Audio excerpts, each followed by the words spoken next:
Hello everyone, मैं मनोज कुमार तिवारी। मैं solution of simultaneous linear equation का तीसरा लेक्चर लेके आपके सामने मौजूद हूं। ये वीडियो बहुत इंपॉर्टेंट है as a concept point of view से। इस वीडियो में मैं आप लोगों को बताऊंगा टाइप्स ऑफ सॉल्यूशन के बारे में। जनरली स्टूडेंट को प्रॉब्लम होता है टाइप्स ऑफ सॉल्यूशन में, उसको पता ही नहीं चलता है कि ये किस टाइप का सॉल्यूशन है। तो जरा ध्यान से इसको देखें, एक एक पॉइंट को समझने की कोशिश करें, और अगर आपको कहीं भी थोड़ा सा भी प्रॉब्लम आ रहा है तो आप लोग मेरे से कांटेक्ट करें। तो अब हम देखते हैं कि टाइप्स ऑफ सॉल्यूशंस क्या होता है। तो जरा आप सोचें कि क्लास 9-10 में आप लोग टाइप्स ऑफ सॉल्यूशन पढ़े होंगे। आप लोगों को टीचर ने बताया होगा कि 3 तरह का सॉल्यूशन होता है, एक यूनिक सॉल्यूशन, एक इनफाइनाइटली मेनी सॉल्यूशन और एक नो सॉल्यूशन। अगर हम स्ट्रेट लाइन के व्यू से देखें तो मेरे पास 2 स्ट्रेट लाइन है, ये एक स्ट्रेट लाइन, ये दूसरा स्ट्रेट लाइन। आप यहां पे देख सकते हैं कि ये दोनों स्ट्रेट लाइन एक दूसरे को इस जगह पे कट किया। तो ये 2 स्ट्रेट लाइन एक दूसरे को इस पॉइंट पे कट किया, तो ये जो एक पॉइंट मिला, तो यहां पे एक ही पॉइंट मिलेगा ना। 2 लाइन का कितना पॉइंट मिला? एक पॉइंट। तो ये हो गया आपका यूनिक सॉल्यूशन। ये आपका क्या हो गया? Unique solution. अगर आपके पास 2 पैरेलल लाइन है, ये लाइन और ये लाइन, यहां पे आप देख सकते हैं आपके पास 2 पैरेलल लाइन। तो अगर आपके पास 2 पैरेलल लाइन है तो क्या ये 2 पैरेलल लाइन कभी एक दूसरे से इंटरसेक्ट करेगा? कभी नहीं करेगा। तो जब ये दोनों कभी एक दूसरे से इंटरसेक्ट ही नहीं करेगा, तो यहां पे अगर आपसे कोई पूछे कि नंबर ऑफ सॉल्यूशन क्या आएगा, नंबर ऑफ इंटरसेक्टिंग पॉइंट क्या आएगा, तो आप बोलेंगे नो सॉल्यूशन। क्यों? क्योंकि यहां पे एक जगह पे भी ये दोनों इंटरसेक्ट नहीं करेगा। अगर मेरे पास 2 लाइन हो, ये एक लाइन और इसी के ऊपर दूसरा लाइन है, दोनों लाइन एक दूसरे से कोइंसाइड करे का मतलब हो गया कि दोनों लाइन एक दूसरे पे है। तो इस केस में आपके पास जो नंबर ऑफ सॉल्यूशन आएगा, जो पॉइंट ऑफ इंटरसेक्शन आएगा, वो क्या आएगा? Infinitely many solution. यहां पे क्या आ गया? Infinitely many solution. तो अगर हम स्ट्रेट लाइन के नजरिए से देखें तो 2 लाइन जब इंटरसेक्ट करेगा तो यूनिक सॉल्यूशन मिलेगा। जब 2 लाइन कोइंसाइड करेगा, एक दूसरे के ऊपर होगा, तो हमको मिलेगा इनफाइनाइटली मेनी सॉल्यूशन। और जब दोनों इंटरसेक्ट नहीं करेगा तो नो सॉल्यूशन मिलेगा। तो मेनली 3 तरह का सॉल्यूशन होता है, एक यूनिक सॉल्यूशन, एक इनफाइनाइटली मेनी सॉल्यूशन और एक नो सॉल्यूशन। लेकिन इसी चीज को हमको देखना है मैट्रिसेस के नजरिए से। ये था आपका स्ट्रेट लाइन के नजरिए से, ये था आपका लीनियर इक्वेशन के नजरिए से, क्योंकि स्ट्रेट लाइन को रिप्रेजेंट कौन करता है? Linear equation. लेकिन यहां पे इसी कंसेप्ट को हम देखेंगे मैट्रिसेस के नजरिए से। तो अब देखते हैं कि इसको मैट्रिसेस के नजरिए से कब यूनिक सॉल्यूशन होगा, कब नो सॉल्यूशन होगा और कब इनफाइनाइटली मेनी सॉल्यूशन होगा। तो आइए देखते हैं in terms of matrices. Okay, तो types of solution in terms of matrices. तो मैट्रिसेस में मेनली 2 तरह का सॉल्यूशन होता है, एक होता है कंसिस्टेंट और एक होता है इनकंसिस्टेंट। एक होता है कंसिस्टेंट और एक होता है इनकंसिस्टेंट। अब सवाल ये उठता है कि ये कंसिस्टेंट क्या होता है और इनकंसिस्टेंट क्या होता है। ध्यान दें, कंसिस्टेंट फर्दर 2 पार्ट में डिवाइड हुआ, एक आपका यूनिक सॉल्यूशन और दूसरा आपका इनफाइनाइटली मेनी सॉल्यूशन। और इनकंसिस्टेंट का मतलब होता है नो सॉल्यूशन। मतलब कि कंसिस्टेंट हम उस तरह के इक्वेशन को कहेंगे जिसमें कुछ ना कुछ सॉल्यूशन आना चाहिए, चाहे वो यूनिक सॉल्यूशन आए या इनफाइनाइटली मेनी सॉल्यूशन आए। जबकि इनकंसिस्टेंट में कोई भी सॉल्यूशन नहीं आएगा, इसलिए इसको कहा जाता है नो सॉल्यूशन। मतलब कि टाइप्स ऑफ सॉल्यूशन मैट्रिसेस में टाइप्स ऑफ सॉल्यूशन 2 तरह का, एक कंसिस्टेंट और दूसरा इनकंसिस्टेंट। कंसिस्टेंट 2 तरह का, यूनिक सॉल्यूशन और infinitely many solution. In short आपको दिमाग में बस इतना रखना है कि अगर किसी भी इक्वेशन का सॉल्यूशन आ रहा है, चाहे वो यूनिक आए या इनफाइनाइटली मेनी सॉल्यूशन आए, तो वो इक्वेशन हमेशा कंसिस्टेंट ही होगा। अगर सॉल्यूशन आ ही नहीं रहा है तो वो हमेशा आपका क्या होगा? No solution. अगर इक्वेशन नहीं आ रहा, मतलब सॉल्यूशन नहीं आ रहा है, तो वो इक्वेशन हमेशा आपका क्या होगा? No solution. अब अब सवाल ये उठता है कि हम कैसे पहचानेंगे मैट्रिसेस को देख के कि यूनिक सॉल्यूशन होगा या इनफाइनाइटली मेनी सॉल्यूशन होगा या नो सॉल्यूशन होगा। तो अब हम यहां पे कंडीशन डिस्कस करेंगे कि कंसिस्टेंट होने के लिए क्या कंडीशन है, यूनिक सॉल्यूशन और इनफाइनाइटली मेनी सॉल्यूशन होने के लिए क्या कंडीशन होना चाहिए और इनकंसिस्टेंट के लिए क्या कंडीशन होना चाहिए। तो यहां पे आप जरा ध्यान दें, मेरे पास एक इक्वेशन है a1x plus b1y plus c1z is equal to d1, दूसरा a2x plus b2y plus c2z is equal to d2 और तीसरा अगर हम ले a3x plus b3y plus c3z is equal to d3। ध्यान दे, मेरे पास तीन नॉन होमोजीनियस इक्वेशन जहां पे हम मान लेते हैं कि d1, d2 और d3 इनमें से कम कोई एक नॉन जीरो हो, तो ये नॉन होमोजीनियस हो गया। मेरे पास तीन लीनियर इक्वेशन है, इसे ये क्या हो गया, सिस्टम ऑफ लीनियर इक्वेशन। आप लोगों को मैं बता चुका हूं कि इस पूरे को मैट्रिक्स के फॉर्म में कैसे चेंज करते हैं। तो उसके लिए हम a1 b1 c1, a2 b2 c2, a3 b3 c3 को मैट्रिक्स के फॉर्म में लिखे। इधर ये आपका क्या बनेगा, x y z और ये आपका क्या बन जाएगा, d1 d2 और d3। ये हो गया। इसके बाद इस पूरे को हम कोएफिशिएंट मैट्रिक्स कहते थे, इस पूरे को वेरिएबल मैट्रिक्स और इस पूरे को हम कहते थे कांस्टेंट मैट्रिक्स। तो ये कोएफिशिएंट मैट्रिक्स, इसको हम a लिखते थे, इस पूरे को x और इधर b। इसका लास्ट में x निकालते थे तो x को हम क्या लिखते थे, a इनवर्स b। ये चीज, ये पार्ट मैं ऑलरेडी साइमल्टेनियस लीनियर इक्वेशन के फर्स्ट लेक्चर में डिस्कस किए। अगर किसी को प्रॉब्लम है तो आप वहां से जाके देख सकते हैं। अब जरा यहां गौर करें, यहां पे मेरे पास क्या है, x is equal to a inverse b। तो इस x को निकालने के लिए यहां पे a इनवर्स को निकालना पड़ेगा, इस x को निकालने के लिए यहां पे a इनवर्स को निकालना पड़ेगा।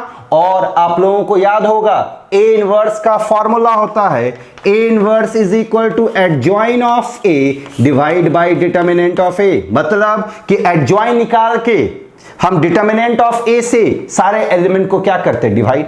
अब जरा खुद सोचे, इस पे एक दो प्रॉब्लम भी हम डिस्कस किए अपने फर्स्ट लेक्चर में, तो उसमें आप देखें कि डिटर्मिनेंट का वैल्यू 0 नहीं था। अब जरा सोचे खुद, यहां पे डिटर्मिनेंट है तो डिटर्मिनेंट का दो टाइप का वैल्यू हो सकता है कि नहीं, डिटर्मिनेंट का वैल्यू 0 भी हो सकता है और डिटर्मिनेंट का वैल्यू नॉट इक्वल टू 0 भी हो सकता है। इट मींस व्हाट, कि मैट्रिक्स आपका सिंगुलर भी हो सकता है और मैट्रिक्स आपका नॉन सिंगुलर भी हो सकता है।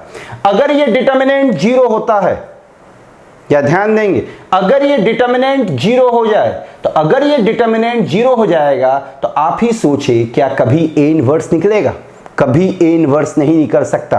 रीजन क्या है, क्योंकि यहां पे डिटर्मिनेंट 0, तो डिटर्मिनेंट अगर 0 हो गया तो एडजॉइन का सारा एलिमेंट 0 से क्या हो जाएगा, डिवाइड। और अगर 0 से डिवाइड हम कर रहे हैं तो मेरे पास एलिमेंट आना शुरू हो जाएगा इन्फिनिटी, मतलब नॉट डिफाइंड आना शुरू हो जाएगा।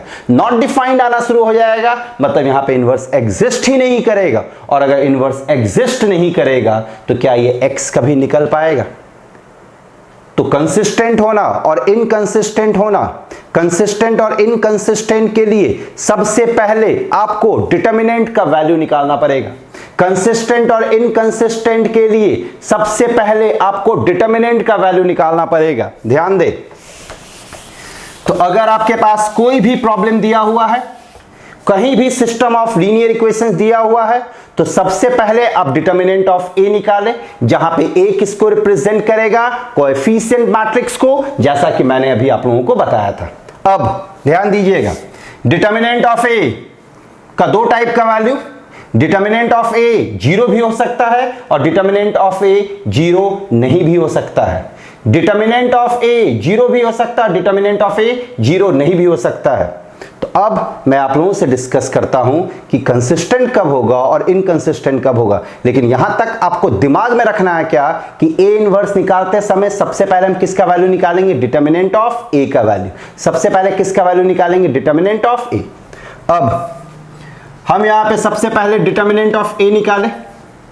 डिटर्मिनेंट ऑफ a का वैल्यू दो टाइप का हो सकता है, एक determinant of a is equal to 0 और दूसरा determinant of a is not equal to 0। ध्यान देंगे, सबसे पहले हम डिटर्मिनेंट ऑफ ए निकाले। डिटर्मिनेंट ए क्या है? कोएफिशिएंट मैट्रिक्स है। डिटर्मिनेंट ऑफ ए का वैल्यू दो टाइप का हो सकता है, एक इक्वल टू 0 और एक नॉट इक्वल टू 0। अगर determinant of a not equal to 0 है, अगर determinant of a not equal to 0 है तो ये सीधा हमेशा कंसिस्टेंट ही बनेगा और इससे जो सॉल्यूशन मिलेगा वो हमेशा यूनिक सॉल्यूशन मिलेगा। अगर डिटर्मिनेंट ऑफ ए 0 नहीं आता है तो वो इक्वेशन हमेशा कंसिस्टेंट इक्वेशन होगा और उससे हमेशा यूनिक सॉल्यूशन निकलेगा। आप लोगों को याद होगा मैं जो दो प्रॉब्लम डिस्कस किया था फर्स्ट लेक्चर में, उन दोनों प्रॉब्लम में डिटर्मिनेंट ऑफ ए का वैल्यू 0 नहीं था। तो डिटर्मिनेंट ऑफ ए का वैल्यू 0 नहीं था तो वहां पे जो इक्वेशन था वो कंसिस्टेंट था और वहां पे आप ध्यान दें x का एक ही वैल्यू आ रहा था, y का एक आ रहा था, z का एक आ रहा था। इसे वहां पे क्यों ऐसा आ रहा था? क्योंकि वो यूनिक सॉल्यूशन था। यूनिक सॉल्यूशन क्यों था? क्योंकि डिटर्मिनेंट ऑफ ए 0 के बराबर नहीं था। अगर डिटर्मिनेंट ऑफ ए 0 है तो यहां पे अभी भी चांसेस है कि ये कंसिस्टेंट भी हो सकता है, इनकंसिस्टेंट भी। तो इस केस में हम चेक करेंगे एडजॉइन ए इंटू बी का वैल्यू। बी आपका क्या था? बी आपका था कोएफिशिएंट मैट्रिक्स। याद करें, अभी थोड़ी देर पहले बताए थे बी क्या था? कांस्टेंट मैट्रिक्स था और ए क्या था आपका? Coefficient matrix. तो कोएफिशिएंट मैट्रिक्स का सबसे पहले हम एडजॉइन निकालेंगे, इनटू बी किए, एडजॉइन ए इनटू बी। अब एडजॉइन ए को बी से मल्टीप्लाई करने के बाद हम देखेंगे कि उसका वैल्यू क्या है। अगर उसका वैल्यू नल मैट्रिक्स आता है, नल मैट्रिक्स का मतलब क्या हो गया? सारा एंट्री 0, या फिर उसका वैल्यू नल मैट्रिक्स नहीं आएगा। यही दो पॉसिबिलिटीज है। एडजॉइन ए निकाले, उसको बी से मल्टीप्लाई किए, या तो वो नल मैट्रिक्स होगा या तो वो नल मैट्रिक्स नहीं होगा। अगर वो नल मैट्रिक्स होता है तो उस केस में जो सिस्टम ऑफ इक्वेशन होगा वो कंसिस्टेंट होगा और उस केस में जो सॉल्यूशन मिलेगा वो इनफाइनाइटली मेनी सॉल्यूशन मिलेगा। अगर एडजॉइन ए इंटू बी नल मैट्रिक्स आ जाए, अगर एडजॉइन ए इंटू बी नल मैट्रिक्स आ जाए तो उस केस में जो सिस्टम ऑफ इक्वेशन होगा वो कंसिस्टेंट होगा और सॉल्यूशन कैसा मिलेगा? Infinitely many solution. अगर एडजॉइन ए इंटू बी नल मैट्रिक्स नहीं आया तो उस केस में आपको इनकंसिस्टेंट इक्वेशन मिलेगा और इनकंसिस्टेंट इक्वेशन है तो हमेशा उसका सॉल्यूशन जो होगा वो क्या होगा? No solution.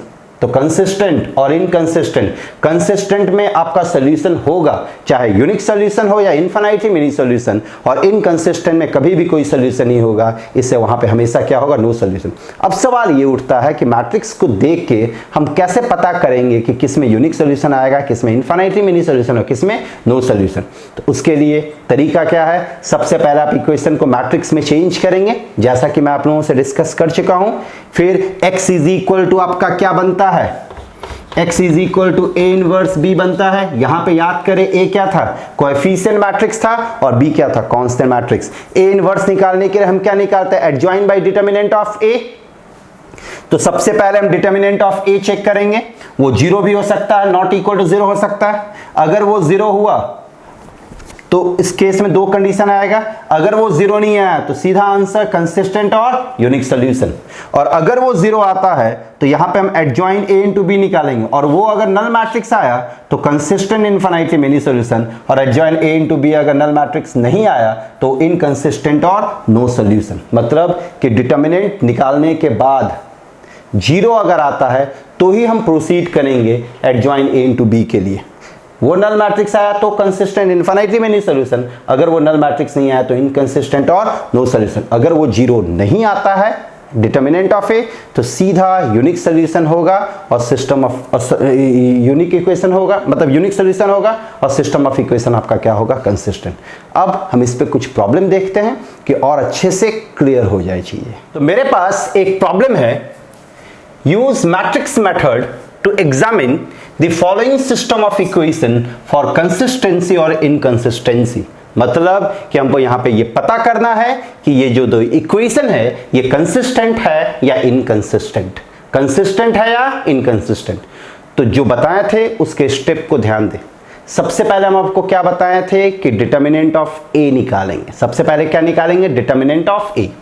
तो यहां पे सबसे पहले हम इसको मैट्रिक्स के फॉर्म में चेंज करते हैं। तो ये 4 2, तो यहां पे कोएफिशिएंट क्या है? 4 -2, यहां पे क्या है? 6 -3।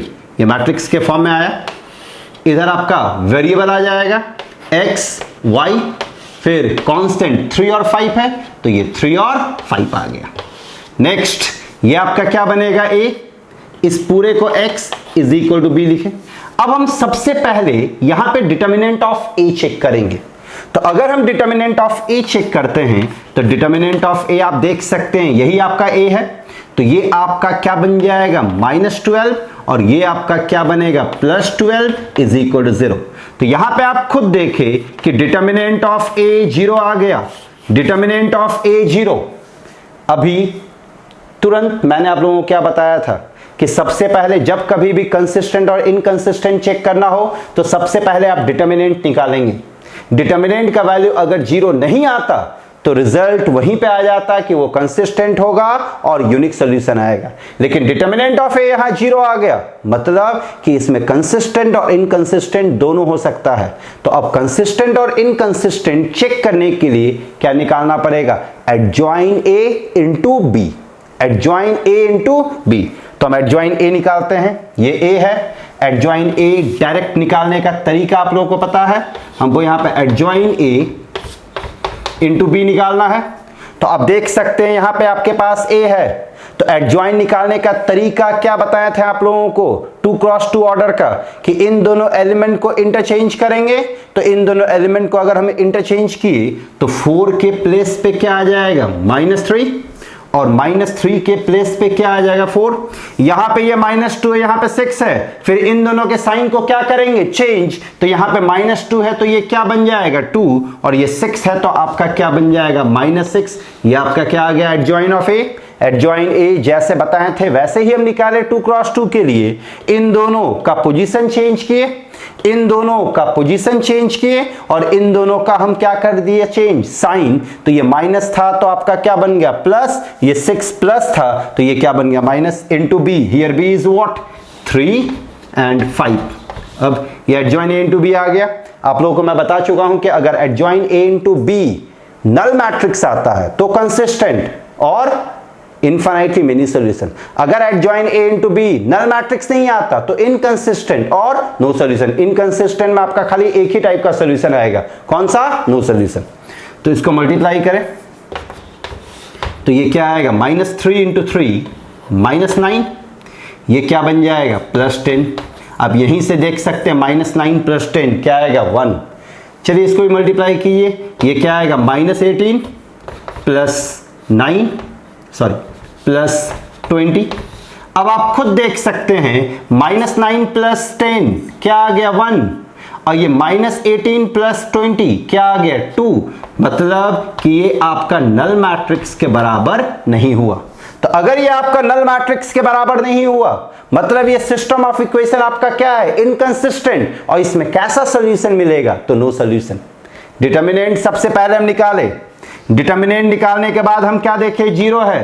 तो डिटर्मिनेंट अगर 0 तो जो थ्योरी बताएं उसके बेसिस पे ये कंसिस्टेंट भी हो सकता और इनकंसिस्टेंट भी हो सकता। तो कंसिस्टेंट और इनकंसिस्टेंट अब कौन डिसाइड करेगा? एडजॉइन ए इंटू बी। सो हम एडजॉइन ए इंटू बी निकाले। एडजॉइन ए शॉर्टकट से निकालिए, जो तरीका डिस्कस कर चुके हैं ऑलरेडी।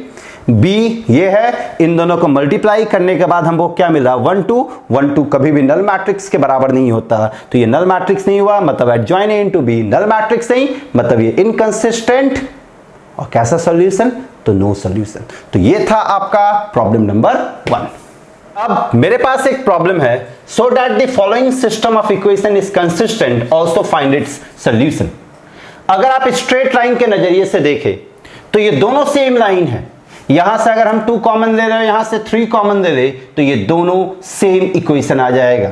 और अगर दो सेम इक्वेशन मतलब क्या हो गया कि दोनों लाइन एक दूसरे से कोइंसाइड करेगा और दोनों लाइन एक दूसरे पे कोइंसाइड करेगा, तो ये क्या बनेगा? कंसिस्टेंट और इनफिनिटली मेनी सॉल्यूशन।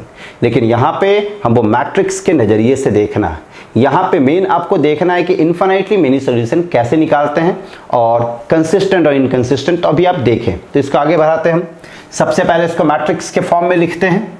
तो ये 6 4 9 6, इधर x और y बन गया, इधर आपके पास क्या आ जाएगा 2 and 3। अब ये पूरा a x is equal to b। अब यहां से सबसे पहले हमको क्या निकालना पड़ेगा, डिटर्मिनेंट ऑफ a। तो अगर हम डिटर्मिनेंट ऑफ a निकाले तो आप देख सकते हैं ये क्या बन रहा है 36 minus 36, 36 minus 36, 36 minus 36 is what 0। तो यहाँ पे डिटर्मिनेंट ऑफ a क्या आ गया 0। तो डिटर्मिनेंट ऑफ a 0 आ गया, मतलब कि ये कंसिस्टेंट भी और इनकंसिस्टेंट भी। अब यहां पे कंसिस्टेंट और इनकंसिस्टेंट चेक करने के लिए कि ये क्या होगा, उसके लिए हमको क्या निकालना पड़ेगा, एडजॉइन a इंटू b। तो adjoin a into b। Adjoin a निकालने का तरीका, इन दोनों को इंटरचेंज और इन दोनों का साइन चेंज। तो ये क्या बनेगा 6 माइनस 4 माइनस 9 6 और b आपका क्या है 2 3, तो ये 2 और 3 बना। अब हम यहां पे दोनों को मल्टीप्लाई करेंगे। मल्टीप्लाई करने के बाद अगर नल मैट्रिक्स आ जाता है तो ये कंसिस्टेंट और इनफाइनाइटली मेनी सॉल्यूशन, अगर ये नल मैट्रिक्स नहीं आता तो इनकंसिस्टेंट और नो सॉल्यूशन। तो हम मल्टीप्लाई करते हैं। तो इन दोनों को अगर हम मल्टीप्लाई करें तो ये 12 माइनस 12 आएगा, इधर इन दोनों को मल्टीप्लाई करें तो माइनस 18 प्लस 18 आ गया। तो आप देख सकते हैं ये 0 0 आ गया। तो 0 0 जब आ गया मतलब ये क्या आ गया नल मैट्रिक्स। तो अगर ये नल मैट्रिक्स आ गया मतलब ये कंसिस्टेंट है, कंसिस्टेंट तो है। सॉल्यूशन कैसा मिलेगा, इनफाइनाइटली मेनी सॉल्यूशन। यहां पे इनफाइनाइटली मेनी सॉल्यूशन आएगा, यहां पे आपसे सॉल्यूशन भी पूछा गया है। तो अब सवाल ये उठता है कि इसका सॉल्यूशन कैसे निकलेगा। तो 2x2 ऑर्डर का सॉल्यूशन हम आराम से निकाल सकते हैं। मेन होता है 3x3 ऑर्डर का, जिसमें जनरल स्टूडेंट फंसता है, जो कि मैं आप लोगों से नेक्स्ट वीडियो में अच्छे से डिस्कस करूंगा डिटेल में कि इनफाइनाइटली मेनी सॉल्यूशन हम कैसे निकालते हैं। तो यहां पे आप ध्यान दे सकते हैं कि हमको निकालना है इनफाइनाइटली मेनी सॉल्यूशन इस इक्वेशन से। तो सिंपली इसमें क्या करेंगे हम, मेरे पास 6x plus 4y is equal to 2 है और यहां पे 9x plus 6y is equal to 3 है। तो यहां पे करना क्या है, किसी एक वेरिएबल को हम k मान देंगे, चाहे आप x को माने k या y को माने k। लेकिन अगर आपको आंसर मैच कराना है बुक से तो आप हमेशा y को k माने। हम y को k मान देते हैं। तो y is equal to k मान दिए, जहां पे k एक आर्बिट्ररी कांस्टेंट है। k एक क्या है आपका आर्बिट्ररी कांस्टेंट। ये k आर्बिट्ररी कांस्टेंट क्यों है यह भी आप डिस्कस करेंगे हम। यहाँ पे y के यहाँ पे k रखते हैं या इसमें y के यहाँ पे k, जहां मन करे आप रख सकते हैं। तो हम फर्स्ट इक्वेशन में k रखते हैं। तो ये 6y plus 4k is equal to 2 आया। तो ये 6x is equal to 2 minus 4k बन जाएगा। तो x आपका क्या बनेगा 2 माइनस 4k बाई 6। यहां से अगर हम 2 कैंसिल कर दे तो x आपका क्या बन जाएगा 1 माइनस 2k बाई 3 और y आपके पास क्या है k। अब आप खुद गौर करें, मेरे पास यहां पे सॉल्यूशन आया, किसके टर्म्स में आया k के टर्म्स में। यहां पे y का वैल्यू क्या है k और यहां पे x का वैल्यू क्या 1 माइनस 2k बाई 3। जहां पे k क्या है arbitrary constant. k arbitrary constant, arbitrary constant का मतलब क्या होता है, वह कांस्टेंट जो चेंज करे। जैसे k1 भी हो सकता है, k2 भी हो सकता है, k-1 भी हो सकता है, k-2 भी हो सकता है, k कोई भी रियल नंबर हो सकता है। तो जरा आप खुद सोचे k का वैल्यू अगर चेंज करेगा तो y चेंज करेगा, बिकॉज y और k इक्वल है। और अगर k का वैल्यू चेंज करेगा तो आपका x भी चेंज करेगा। तो यहाँ पे x और y का इनफाइनाइटली मेनी सॉल्यूशन आ रहा। तो इनफाइनाइटली मेनी सॉल्यूशन आ रहा तो यहाँ पे क्या हो गया इनफाइनाइटली मेनी सॉल्यूशन। तो जब कभी भी इनफाइनाइटली मेनी सॉल्यूशन निकालना होगा तो एक अननोन हमेशा आर्बिट्ररी कांस्टेंट होगा और उसी अननोन के टर्म्स में रिमेनिंग को एक्सप्रेस हम करेंगे। बुक के आंसर से मैच कराने के लिए हमेशा आप याद रखें कि आप y को k माने, इसमें जो आपका दो वेरिएबल का हो, y को के माने और हमेशा फर्स्ट वाले इक्वेशन पे जाके पुट करें तो बुक के आंसर से मैच कर जाएगा।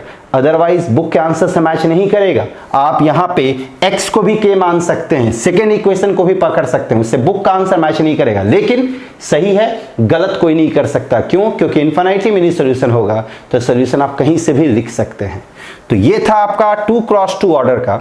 नेक्स्ट वीडियो में डिस्कस करूंगा 3x3 ऑर्डर का, जो कि बहुत इंपॉर्टेंट होगा।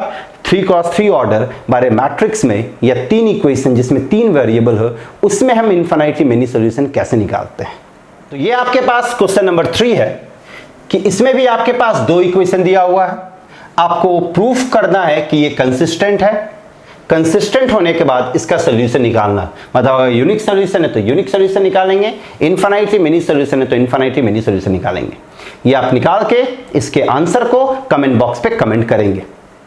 तो यही था आपका होमोजीनियस में, मतलब नॉन होमोजीनियस में कंसिस्टेंट ऑफ इक्वेशन और इनकंसिस्टेंट ऑफ इक्वेशन का कंसेप्ट। नेक्स्ट वीडियो में मैं आप लोगों को बताऊंगा 3 वेरिएबल में किस तरह से हम इन्फिनिटी मिनी सोल्यूशन निकालते हैं।